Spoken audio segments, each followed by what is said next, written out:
Welcome to the Salt Strong Podcast, disrupting fishing entertainment as you know it. Prepare to laugh. Prepare to get to know fishing legends in a whole new and unfiltered way. And on occasion, you might even learn a thing or two about fishing. Here's your host, Joe Simons. Like Diamonds. What's up, guys? Joe Simons, Like Diamonds, back again here. This is towards the end of the year, as you know, and this month for us here at Salt Strong is our month of strategic planning for our Insider Club. We have some massive things coming out. I cannot wait for you insiders to hear what we're going to be announcing in January. And I'm really pumped for that. All that being said, it's taken away from a lot of my time to do the podcast. So in this episode and next couple, I am going to go back to some of my all-time favorite interviews, the ones that I found most helpful myself. And this one in particular is with Derek Engle. Derek Engle, if you don't know this guy, he has won countless inshore fishing tournaments. He has won tens of thousands, maybe hundreds of thousands of dollars now over the years.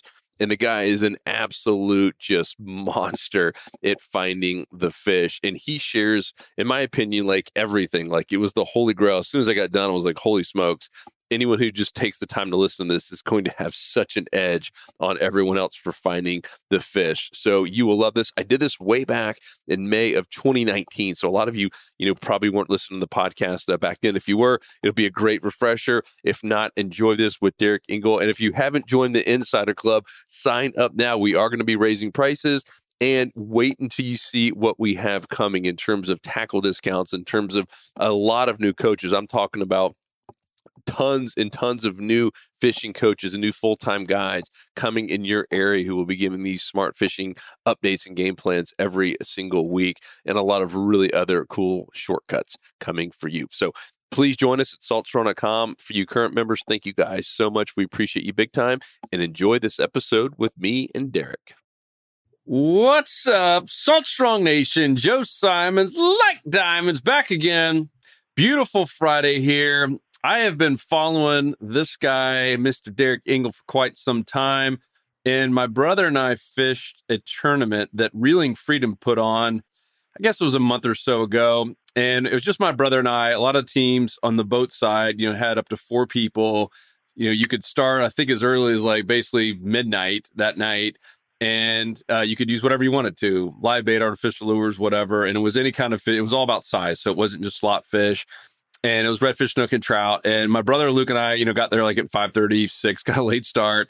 And just the two of us just fished 100% artificial lures. And I think we were at like 71 inches or something like that, which is awesome. Like we were high-fiving. We knew we didn't get first place, but we're like, all right, we're probably close to top 5, like maybe 5th place, and ended up being 7.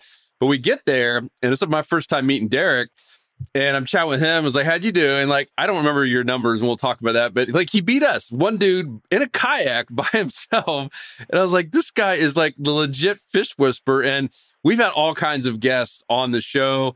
We've had some just awesome storytellers. We've had some amazing fishermen. We've had people who have done really big things and have massive YouTube channels, and some people who have kind of got famous through Instagram. And this guy just gets famous by catching massive amounts of fish, especially in tournaments when it ain't easy. So, Mr. Derek, welcome, brother. What's going on, man? I appreciate the invite here. Yeah. And so you got a tournament this weekend, right? You're pre-trip planning or scouting right now? Yeah, I'm actually headed to the water right now. Got the IFA Crystal River this weekend. It was actually supposed to be the IFA Ruskin event, but due to obviously Redfish being closed, they had to move it up north. So we are checking out pretty much all new ground yesterday and today. Oh, perfect. I think that's probably what we'll focus on then, because I think that's probably one of the biggest struggles. I mean, I personally have that same struggle. I think it's so easy to keep going back to the same old spots, and it's comfortable. You have a little bit more confidence. It's tough, especially if you're a weekend warrior, to try new spots. So I definitely want to focus on that. But first, I think it's important. I know everyone loves this. It's just hearing someone's background story. I assume you didn't just wake up as a fish whisperer. Maybe you did. What's the story? Did you grow up in a family of fishermen, or what? How did you get to where you are today? Yeah, I grew up pretty much every weekend offshore fishing. My dad and my uncle went pretty much nonstop. If it wasn't blowing 20, we were 30 miles out. All the way from the point that they had to tie their fishing pole to the boat because I was so little. And just did a lot of grouper and snapper and, kingfish and such things. About high school age, became best friends, so good friends with a kid that lived on the water. And we used to just sit there in his 12-foot tin can with the 9.9 on it. And we spent every weekend, every summer, I practically lived at his house. And he kind of got me into the inshore side of things. So I did that for quite a few years and then actually took a break. And I still to this day don't know why. But for about a 3, maybe a 4-year period, I probably didn't get on the water more than one, 2, 3 times a year. And so how old were you? This was probably like in my teens to 20 age. Got it. 21, 22 age. It's probably 7, 8, 9 years ago. And, I still can't figure out why I stopped fishing for a few years. And, I had a kayak and stuff. I actually still had a boat and everything. I just wasn't using nothing. And one of my little cousins had bought a kayak and started going. So I was like, I'm going to go with them. And I went one time and that was it. I mean, it was back to the old, man, I missed this. And from there on out, we spent every weekend on the water together. We started planning trips over to Mosquito Lagoon and, down to Punta Gorda, and every weekend we were doing something. So that really just got me back into the love of it, and then 2015, actually, I got invited to do my first kayak tournament and, last minute thing, had the weekend off, went and jumped in it. And, I ended up winning the biggest trout of the tournament. And after that, I was hooked. I never really did tournament fishing. I did 1 or 2 local bait tournaments every year with some friends, but past that, I'd never gotten into the artificial side of tournaments and stuff like that.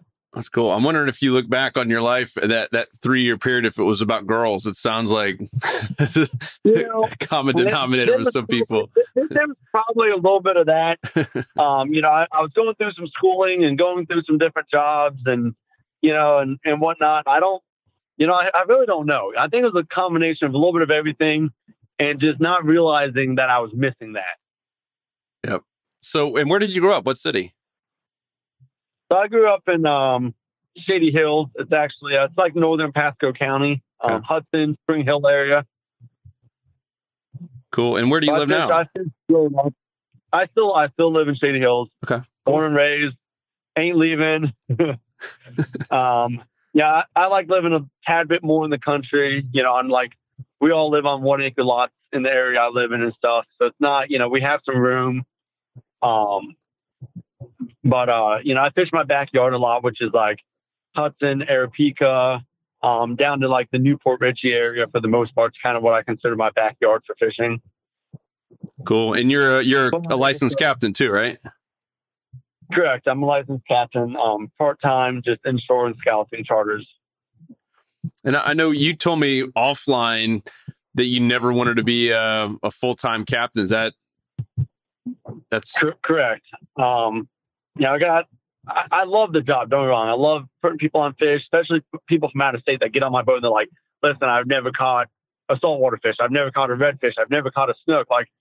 Those are the people I love more than anything.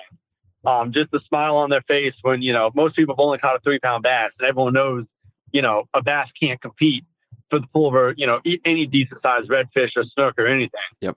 So the look on their face just is amazing. But I have a lot of friends that full-time guide, and they do it 5-6 days a week. Anyone that doesn't know, it's a lot of hard work. I mean, you get up early, you're out there for 2 hours getting bait before your clients even get there. You clean the boat after the clients leave. It's a lot of work. So, they fish it 5-6 days a week. And then the time they get a day off, they're like, man, I can't wait to not be on the boat. I never want to get to the point where I have a day off and I'm like, I'm staying home. I don't want to be on the boat. No, I get it, man. Everyone's different too. Like even the tournaments, I've basically averaged like 1 a year, not that many. And those kind of take it out of me. Like, and some people maybe like you love it. It's the thrill of it. And you're constantly getting better and you love that competition. To me personally, I enjoyed it, but it's like, it's enough for me to do once a year. And like afterwards, I'm kind of like burnt out. Like, man, that wasn't fun. I was so stressed out. Cause no one wants to be last place. No one wants to like have to make an excuse to go. Nobody wants to be last. I agree with you. Nobody, even if we don't win, we at least want to bring in some fish. You got it. Some measurements and stuff. It's funny because every year I'm like, all right, next year I'm going to slow down. I'm going to do a little less tournaments. I'm going to back off a little bit. I'm going to focus on a little bit more, just what I consider fun fishing, which is, if the cobia you're in, you go focus on cobia for a couple of weeks. If the wintertime shallow water grouper in, you go do some shallow water grouper for a little bit and just kind of follow the patterns. And every year it's like, oh, I don't want to miss this tournament. Oh, I really like that tournament. Oh, so-and-so wants to do this tournament. I hate to say no to that one. It pays good. I think we stand a chance. And next thing you know, I'm right back at, 30 plus tournaments every year. And, it's just, but I love the thrill of the competition. I guess it's the sportsman side of me of really, I like to compete and I love artificial, only stuff. I do some bait tournaments and stuff like that. But when it comes to, if I can pick, I absolutely all day will go for an artificial only tournament, over a bait tournament. And why is that? Because I fish artificial a lot and I feel like I'm pretty confident. I feel like I have pretty decent skills in artificial throwing, I guess, if you want to consider that.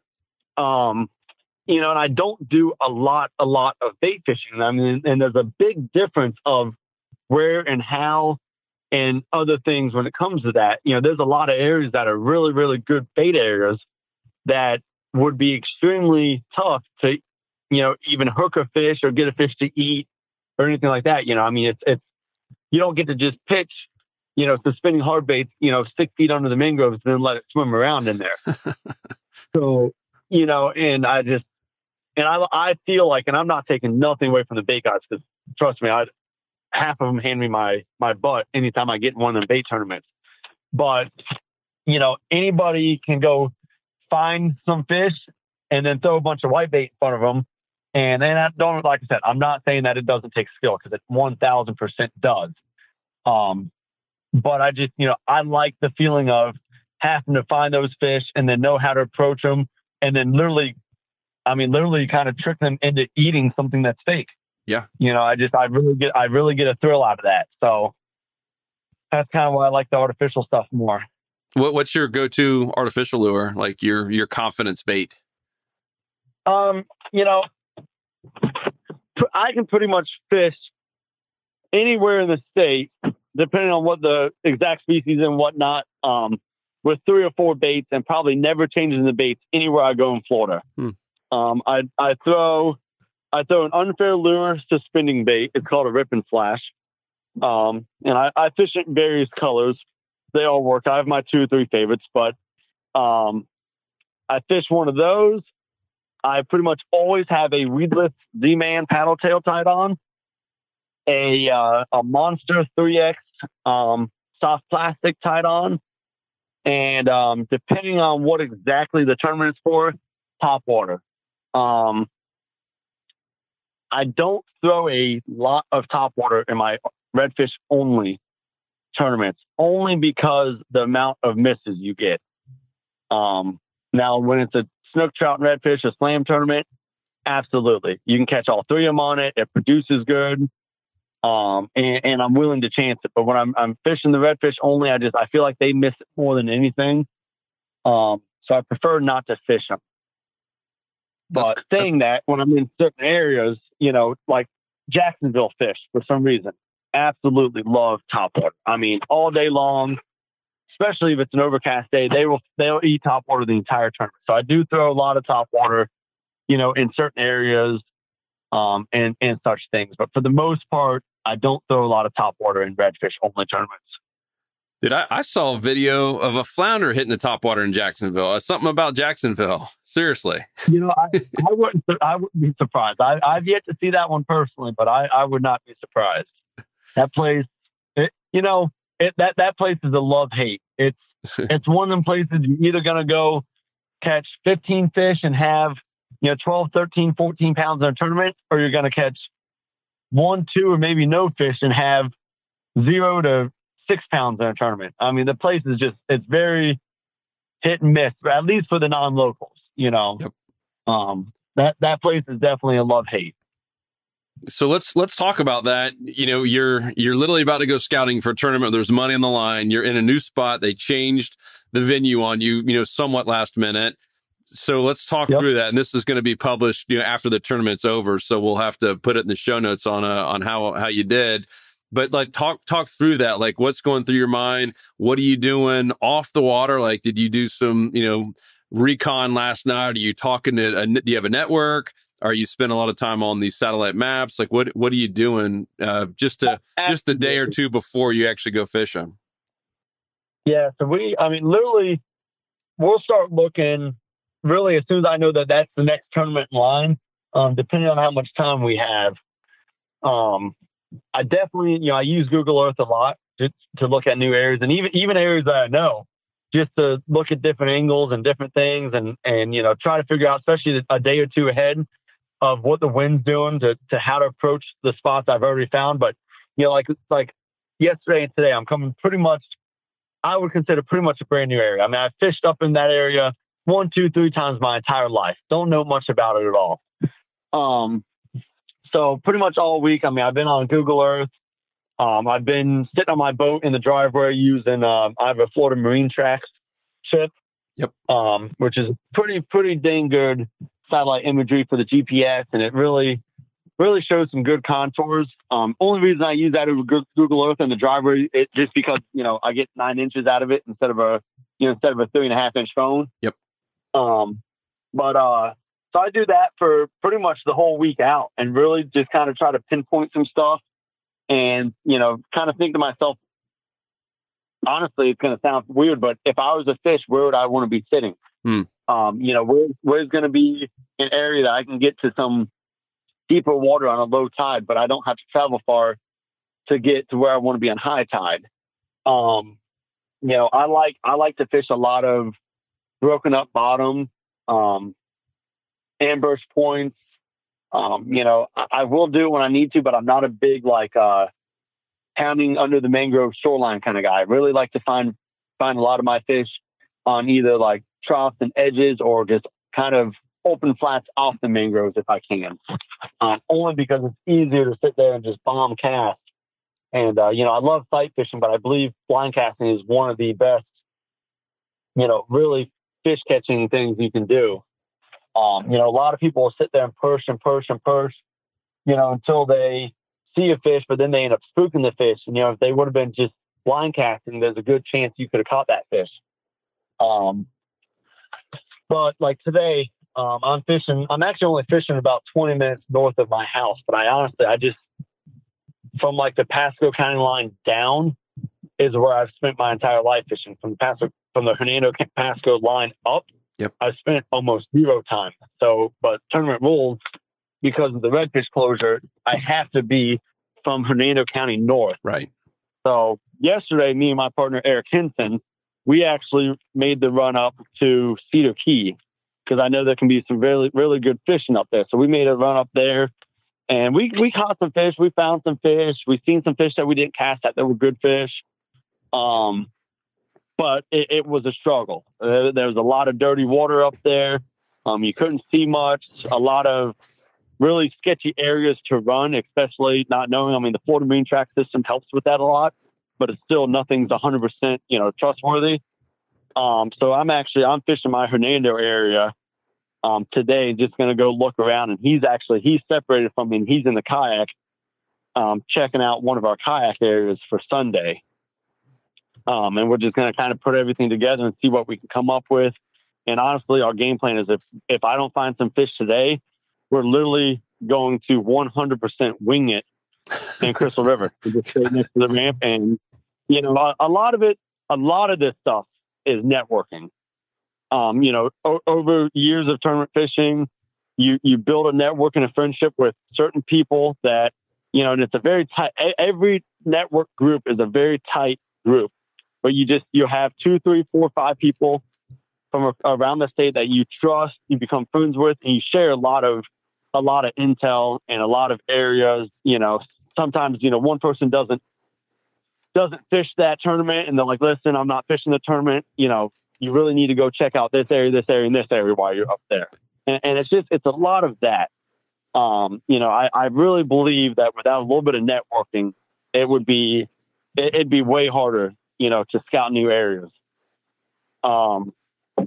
Unfortunately, they don't hold too many tournaments out of Crystal River for the Redfish tours and such things. So a lot of the guys haven't spent a lot of time up there. So a lot of people are definitely going up there, very, very open with not a lot of knowledge. But really, I'm going to go out, and I'm not even going to really fish today. I mean, I have a fishing pole with me, just to, toss that, if I see a snook or something fun to play with or something. But really, when it comes to the redfish scouting, it's a lot of time of just sitting on the trolling motor, or sitting on the engine idling. I have a tower boat. A lot of people hate them. I have my opinions, but I will literally stand on the seat of my tower and either trolling motor or idle down shorelines and just look to see what I see. All right, there's 3 on that island. There's 2 on that shoreline. All right, this shoreline was loaded. I need to remember that. And just literally just look and find fish, look for the right size fish, and then go back there, on tournament day and fish it the way you think you need to fish it. And so this tournament in particular, and I know you do both, so this is a boat one day and then Sunday is kayak only. Is that right? Correct. Yeah. So tomorrow is Saturday, which will be the boat side, which we're looking for 2 of the heaviest slot legal redfish that you can catch. Okay. Preferably we're really looking for 2 25 to 27 inch fish that aren't bone skinny. Now on Sunday, it changes.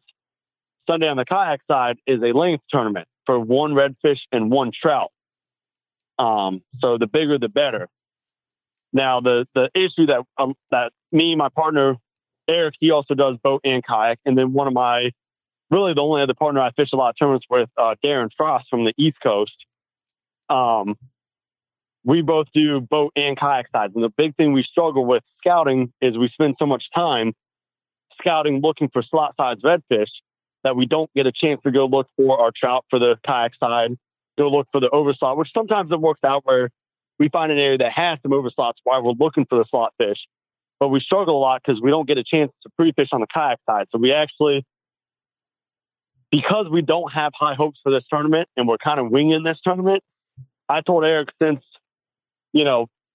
Saturday may not go the way we want it to go, he needs to at least go check out our kayak area.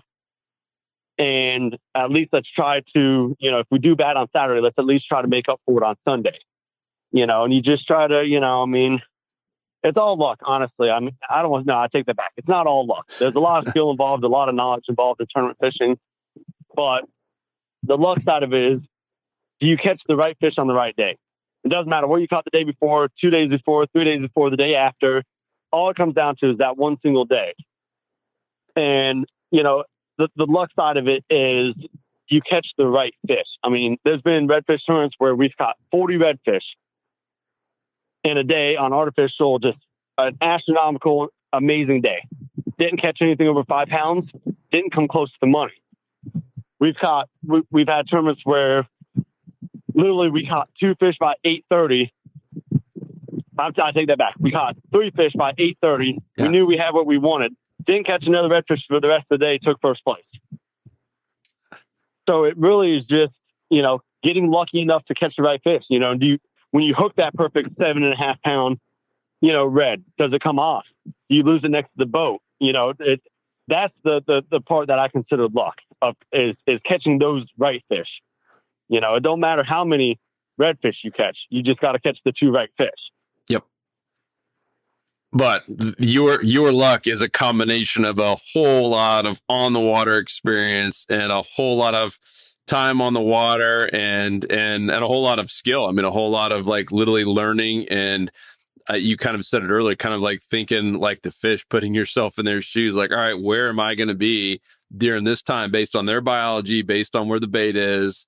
I I think it's so cool. I think you take some of it for granted. But on this tournament thing, so let's just say you're fishing with Eric is the partner tomorrow, and then the next day you guys are competing against each other, right? Correct. We were for the most part, we fish a lot of the same areas when it comes to Sunday on the kayak day. We kind of say, hey, this is where we think the best fish is.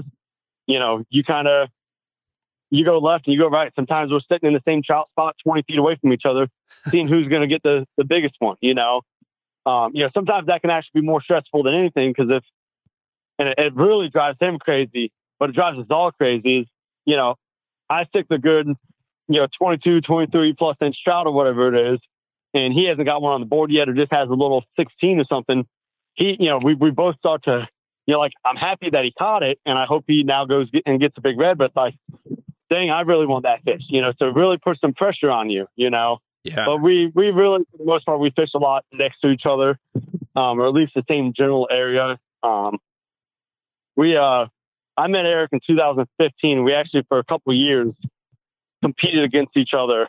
And probably, I think it was 2016, we both realized that we were both consistently bringing home trophies or bringing home checks. We were consistently up in that top 5 area.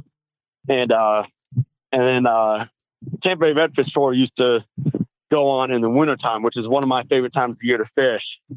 And I asked him if he wanted to do a boat tournament with me. I'd never done a boat tournament or wave tournament, slot tournament. And that's the one where we caught 3 fish by 8:30 and took first place. And that was our first tournament together. And from there on out, we're like, listen, we fish good together. We fish, finding a good partner is extremely hard. Not only that has the time to take off to pre-fish and scout, but also has knowledge all around the state, can find fish, can catch fish, and that you also get along with. There's a lot of great anglers out there that, are kind of poor sportsmen or buttholes or, and they can be really challenging to fish with. But, we get along good. We don't get mad. If he loses the fish, I don't get mad at him. I know it's not his fault.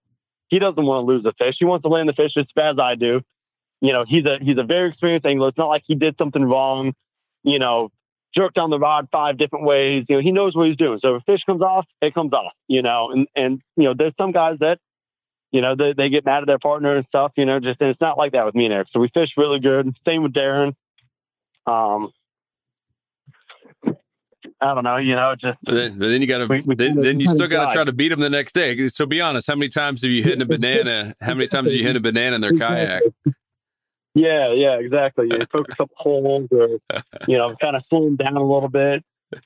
It's kind of like tennis, right? I mean, you see some of these pros, and I don't know if you watch tennis or not, but I did as a kid. I was a competitive tennis player, but I know, got sisters that are team, yeah, and then they also individual, the next week or the next day, or yep, they're trying to knock each other out of the tournament the next day. It's competition, but it's definitely friendly competition. I honestly, I want to see me, Eric, and Darren. I want to see all 3 of us in the top 5. I don't care what order it is. Of course, we all want to win. But, I want to see us all taking home a paycheck or all bringing in, at least 2 decent fish and stuff.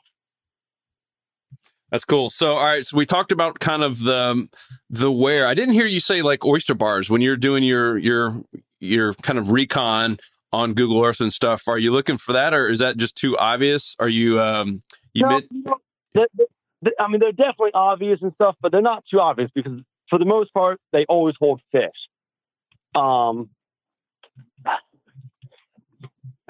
I really like depth changes, small, minute depth changes. And that's probably one reason I really like fishing low tide more than I do high tide, depending on the areas and stuff.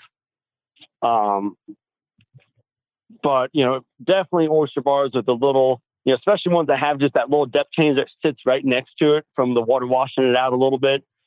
Even a 5, 6, 7 inch depth change can really, people don't realize how much more a fish is likely to sit there than it is, literally 5 feet away from where that's at. And one of the big things is watching what the fish are doing, even on tournament day, watching what they do. So like, for example, I did a tournament a few weeks back. It was, I don't know, maybe a month ago now. Tighten the Drag. Great foundation tournament, charity tournament, whatnot. I'd made a long run down south to the Punta Gorda area where I had been on some good fish. I like fishing there that time of year. I believe there's more consistent, larger fish in the area. So I made the couple hour drive down there to fish that for a camper tournament, kayak side. It was a bait tournament, but I still fish artificial only. I'm not going through the process of bringing bait, and I get bored bait fishing because I get impatient. I can't just sit there and not cast and not fish. So started off the morning kind of slow, and then I had gotten a really good trout in the same area I fished the last couple of weeks, looking around, and put a really good trout on the board, and above average trout, like 24 inches. And so like right then, a lot of people, I mean, that's big enough. A lot of people are going to stop. But even if, say, I would have caught like an 18-incher, I would have been done trout fishing. Unless I know like I can fish for 5 more minutes and there's a good chance I'm going to break 20, I'm done. Because that trout don't mean nothing without a snook and redfish to go with it. Yep. So I moved straight from there, straight to looking for snook. I popped a small snook. Wasn't much, but it was a snook. Right off the bat, immediately it's like, all right, next, go find a redfish. Don't care what size it is. Let's get all 3 on the board, then worry about upgrading later. Went and found a bunch of redfish, but they were like, every shoreline fish was 15, 16, 17, 18 inches. I could not find a decent redfish to save my life. So I made a judgment call, made a long paddle back, was able to upgrade my snook real quick on some docks. I do like dock fishing for snook and redfish, both. It's a pain in the butt. You get broke off a lot. It can be very difficult, but docks hold fish. Made an upgrade on the snook, made another judgment call, made like a mile paddle, got out into this area, and all of a sudden, bam, there were overslot redfish everywhere. A lot of 27s to like 30s, 31s. And I mean, probably in a 15-minute period of just kind of slowly pushing down the edge of this bank, I've probably seen 25 of them in 15 minutes, and they're absolute tanks.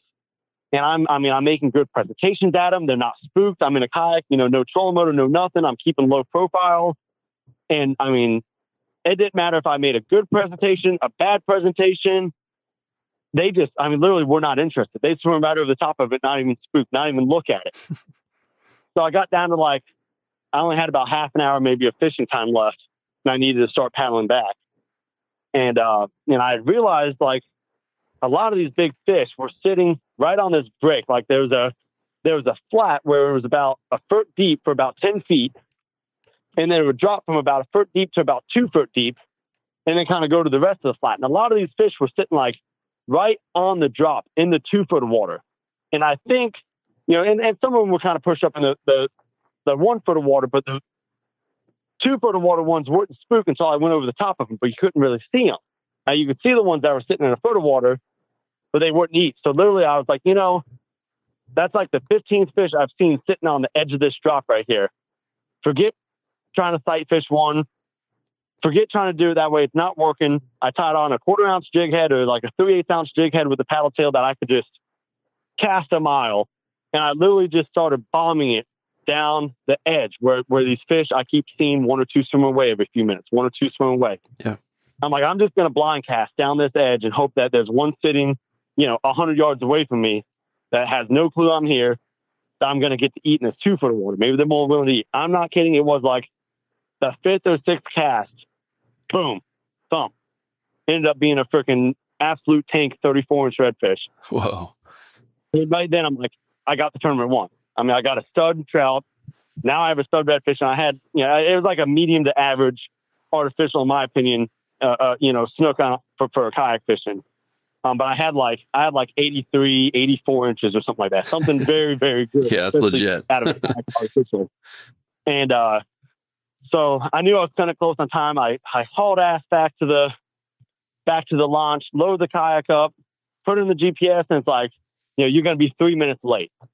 I'm like, I can make up 3 minutes, just kind of do a steady, don't do illegal stuff, but do a steady 5 mile an hour over on a 2 hour drive. you knock off that 3 minutes, no problem. Yep.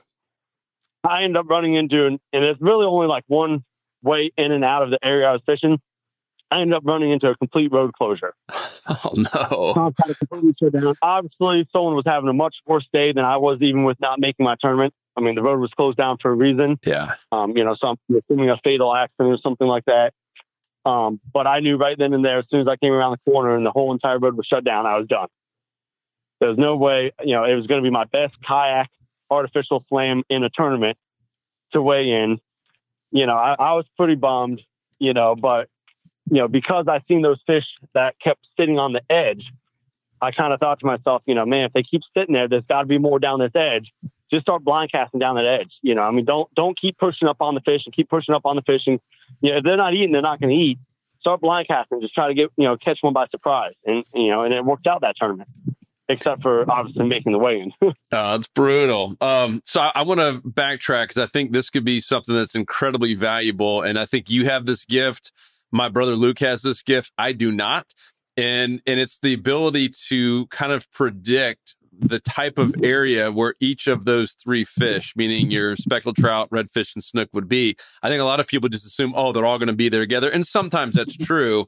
But I know like on tournament day, Luke is really the one doing what you're doing. I catch a lot of fish because of my brother, and he's basically put me on almost like a captain. And he's like, this is going to be the area where we're going to catch our trout, like our 22, whatever we need. And he's like, this is where we're going to catch a red. And he's literally like in his head already pre-programmed the type of area where we're going to have the best chance to catch each of those species. So kind of walk us through what you were thinking, because you mentioned it. You're like, I got my trout. Boom, I'm moving on. I'm going now to the next kind of spot. What's going through your mind?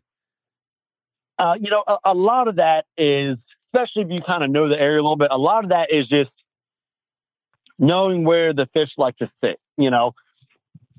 Not every spot holds fish 24/7, but fish are definitely very, can't think of the word I want to use, but they're very almost predictable. If you find a lot of redfish in one area in January, most likely next year, there's going to be some redfish in that area in January. And they're very kind of patterned. You can even do it on tournament day where if you find there's 20 good fish along this shoreline, you can go there and you didn't get one, you can go there a couple hours later, and there's probably still some, maybe not all of them, but still some fish on that shoreline, even if you spooked them off an hour ago. They're circled right back around and sit right back to where they want to be. They're sitting there for a reason, and it's because they're either feeding there or they're comfortable there or whatever the case is. So, for like that tournament, just from knowing the area a little bit, I'd actually fished a tournament there like a week or two before. I knew where some big trout are, and obviously, like even where the big trout were, you could absolutely catch a redfish right in the middle of the trout. Yep. But was it like a grass flat? Like what was it? Describe kind of what the. This is an open flat. Okay. It was kind of a low tide in the morning, which is what I want there, and these fish will pull off. On higher water, these trout will sit like 20 feet off the mangroves and like little sandy depressions and little potholes on a grass flat. And then on the low water, they're literally only bump about 30 or 40, 50 feet out. So maybe like 18 inches of water, and then sit in some of the same little depressions and potholes. And then there's a couple bigger potholes that are a little farther offshore like that, and they're sitting those too. So really, I'll just, early morning, I'll throw some top water, look for that bite. And then once the sun gets just high enough, or I'll use Google Earth to view kind of where I am compared to where that pothole is. If it's still early and you can't really, see it. And then I'll focus on pitching a few casts in there, just a soft plastic, a spinning bait. Doesn't really matter. Even a top water going over the top of it. I'll focus on 2, 3, 4 casts in that pothole. Nothing. Okay, move on. And, go up to the next pothole, focus on that pothole for a few casts and just kind of bounce around. Now, there can be redfish there, but it's not only is it very hard to locate the redfish there because they can be very spread out, but they're not always there. So once I got my trout, I want, think to myself, okay, where am I at right now? What's closest to me? All right, closest to me is this little creek mouth that snook like to sit in the edge of this little creek where the tide flows in and out. It's a little bit deeper, goes from like a foot of water to like 3 feet of water. Let me go over there, see if I can get anything. go over there, and actually, I think that tournament, my first cast, I was looking for a snook. I ended up getting like a little baby 17-inch redfish, but it got the redfish on the board. I knew there was snook there, so I made a few more casts and put a little, like 20-inch snook on the board. So just it's trying to figure out what you can do to best get your odds to at least get your slam on the board. A lot of people, and I hate to even say this sometimes because it might give the competition a little help, but a lot of people focus on, all right, I got a 18-inch trout, but I know there's 20-inch trout here. I'm going to keep fishing for a 20-inch trout. And that's all good and stuff. And then you may get a 23-inch trout, but if you suck up too much time and end up not getting a snook or not getting a redfish, not getting a slam, you might win big trout or something, which is awesome, but a big trout without a snook or a red does you no good. Yep.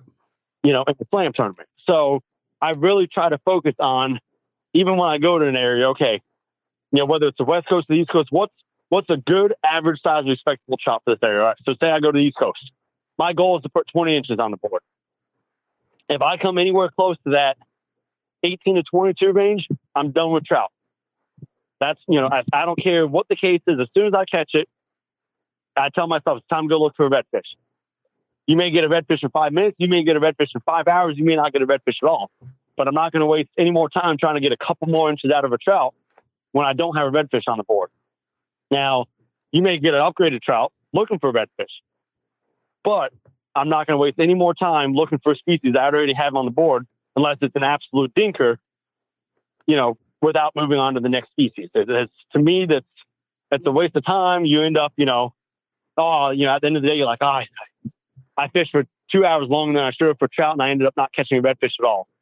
And, it does you no good to not have all 3 fish or have all 2 fish, whatever that term is based on. Yep.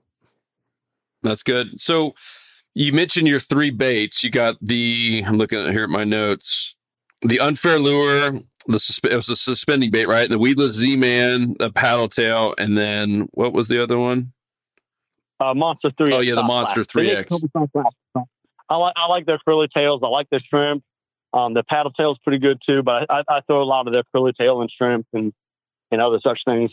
So the big question, how often are you switching up between those 3, and are you switching up color much? Does color, I know color matters, but how high on the priority is it for you, or is it? For me, almost never. Okay. I will I'll fish 2 or 3 different colors, depending on where I'm at, and honestly, depending on what mood I'm in. Honestly, it really, I have like 2 or 3 favorite colors of each bait. Honestly, I have 2 favorite colors of Z-Man that I throw 99% of the time. I don't care where I'm at. I don't change them. I don't know. It just depends on which packages I have and don't have. what are the colors? I like natural colors. Everything I fish is a lot of natural color. Your browns, your tans, and such things like that. Root beers. The Z-Man pinfish color is a big one that I like. And same with the suspending bait. I really like.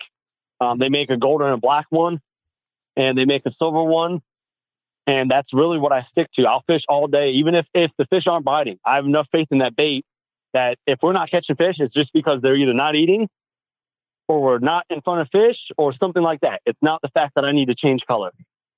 And I'm not saying that once in a blue moon, that color, you can't take one off and put another one on and all of a sudden start catching fish, because I've seen it. But 99% of the time, I don't believe that, just switching your colors, boom, going to get you the bite. That's good. So I fish a lot of natural colors, anything that resembles a little bait fish, a little, little shrimp or a little worm, anything like that. I throw a lot of light color top waters. And some people opposite. A lot of people love dark colors. I happen to have faith in light colors. But, the biggest thing I can ever tell anybody when it comes to artificial, and I see it all the time, is you just got to find a couple baits that you have confidence in. A lot of people say, oh, well, you catch a lot of fish and you fish with, a Monster, an Unfair, and a Z-Man. I need to fish with a Monster, an Unfair, and a Z-Man. And I'm not saying don't go buy some, because they absolutely work. But a lot of that is the presentation, the angler, the just being around fish. I have all the confidence, even though I don't throw them, I have all the confidence that you could give me, a DOA paddle tail and a mirror lure, mirrodine suspending bait, and I would still produce what I produce on the baits I use. It's just, that's what I use and that's what I have confidence in. So it's not about what other people use. It's about what you become confident with, and that, hey, I've caught so much fish on these couple lures. That's it. I don't need anything else. And that's kind of where I'm at, is where just, I have so much confidence in the few lures that I use that, I don't look at someone else and be like, oh man, he's got the DOA paddle tail on and he's been catching some good fish pre-fishing. I need to go get some DOA paddle tails. It's, that's not the way I look at it. And it honestly is the way that I think a lot of people do look at it. And you really don't need to. You need to just focus on a couple baits that you get confidence in, I love it. I'm curious too, when you say weedless Z-Man paddle tail, are you rigging it weedless, or are you using one of those like weedless trout eye jig heads or something like that? Yeah, I'm rigging it actually weedless, like you kind of would a bass. Got it. Like a bass worm hook type of thing. I'll find like an 1/8 ounce or something weighted hook that has like the little lip on the front. You kind of weed the whole hook through the front, and pretty much bass style. Got it. And I'll rig them just like that. I own a couple of the Z-Man packs of where they kind of have the little wire that comes up and kind of makes an open face jig head weedless. There are certain times I think that does help, because I do really like an open face jig. I believe it's one of the best hook sets you can get. But there's a lot of times you can't fish it too. So once in a while, if I'm really struggling to keep some grass off it, or even maybe there's some surface grass, which is the most aggravating thing in the world, I'll switch and maybe put a actual jig head on that has that wire that goes over. But other than that, for the most part, I fish a lot of open, and I fish that one bass style weedless. And really, like, that's the only 3 baits I need for the most part in a tournament. Like, I have my little suspending bait fish twitch bait. I have my open face jig that I'm going to bounce off the bottom. And I have my weedless that, if I'm trying to either skip it up under some mangroves or it's just really thick grass and the open face ain't working. And that's it, and I'll throw those 3 rigs all day long, never change them, never do anything really. I love it.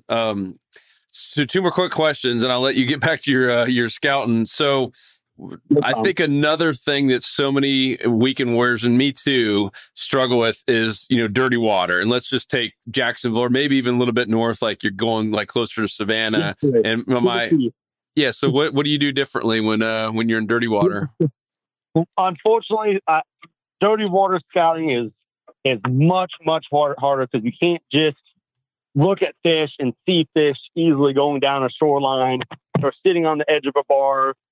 And then the other thing that doesn't make it easy is the fact that it's so easy to constantly run into stuff, rip up your trolling motor, possibly rip up your lower unit. So yesterday we spent the day together. We launched at Yankeetown, which is just a tad bit north of where the tournament's going to be held out of. We made about a 20-mile run north to Cedar Key. Never been to Cedar Key before. Eric had been up to Cedar Key like once or twice over the years, but very, very, very little knowledge about it. And he had networked with one of his friends that fish up there a little bit. And like I said, it was very. It wasn't like pinpoint spots. It was just like a general area, which is a lot of what networking is. A lot of networking is that, dropping you a pin on the exact pothole and say, this pothole on low water has fish. Right. It will be, hey, check out this whole east and west shoreline right here. This creek, check out, both sides of the mouth, up the creek, see what you find type of thing. So he gave us a general area to start and just said, start kind of working down the shoreline and around the bars. There's a lot of bars and stuff up there. And so like with that, it really wasn't seeing no fish. It honestly was fishing. When I scout in dirty water for fishing, I'll throw a top board, no hooks on it a lot, especially if it's just 1 or 2 days before the tournament. Now, if it's a week before, it doesn't matter. Go catch some fish. But the day or 2 before, I really don't like to hook the fish that I'm fishing for if it's not, absolutely necessary. So I'll throw a top water with no no hooks on it. Just see, and you can usually tell, not always, but you can usually tell if it's a trout pop or a redfish pop, or, you might even see the fish, come out of the water. But I'll just throw a lot of top water and just see, am I getting any follows? And am I, did I get 5 fish to blow up on the top water along the shoreline? Then there's got to be some fish on the shoreline. And just kind of do that, I don't care how dirty it is for the most part. If there's fish directly under you, you can at least see some. So a lot of times I'll get really, really tight on the shorelines of wherever I think the fish might happen to be. And I don't care if I spook them when I'm scouting or pre-fishing. I want to spook them. I hope I spook 500 redfish, because that tells me there's 500 redfish in that area. I can go back there the next day, slow down and actually work it and fish it, and there's going to be fish there. So, we'll really try to, idle right over or trolling motor right over some of the areas we think there's fish and look for blowouts, look for wakes, the boils where the fish just left and such things like that. So sometimes when it's dirty, you can't actually see them. You can see their wakes, you can see their blowouts and such things like that. And just kind of honestly trolling motor right over the top of the area you think they might be and see what comes out or see what happens. I love it, man. But dirty water is a pain. It really is. When you're to a new area, there's kind of nothing worse than true. Like, I consider dirty water like chocolate milk, where you can't tell if there were some areas yesterday we were in that you couldn't tell if it was 12 inches or 12 feet. I mean, it was chocolate milk. Some people consider dirty water like tannic water, where it's still pretty clean, but it has that real dark tea, stain to it. I love tannic water for the most part. I think I don't know what it is. Maybe it's just my opinion, but I think the fish relax in it more. I think the redfish feed good in that tannic water. I really like that. I don't like completely gin clear, spotless water, because those are the fish that are just they're easy to find, but they're easier to spook, and they can be harder to get a bite out of. That was awesome, man. So last one, and this is not necessarily in a tournament, but just in general, the biggest mistakes you see most weekend warriors making when it just comes to being consistent and going out there and catching a slam. What are the big mistakes? Once again, not necessarily tournament related, just in general. I'd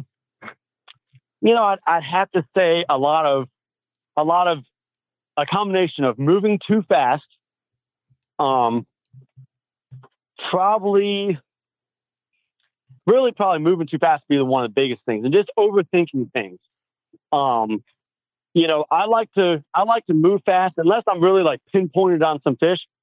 But but if I'm not pinpointed on some fish, but I know there should be fish on this, this 500 yard shoreline, then I'll work it kind of fast until I see a fish or two.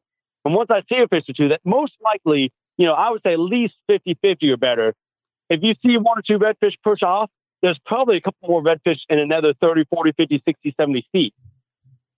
So I'll slow down. As soon as I see a fish or two spook, that's when I'll really slow down and really start blind casting hard. But, and still be looking for fish blind casting. But I think a lot of people, they're like, oh, I spooked those. I need to just keep going, a little bit more. And then next thing you know, you spook another 2 or 3. And you're like, oh, man, I can't believe I spooked those. But they don't stop and slow down and just start fishing it. They're pushed a little bit more. Maybe I don't know. Maybe they're trying to like sight fish them or whatever the case is.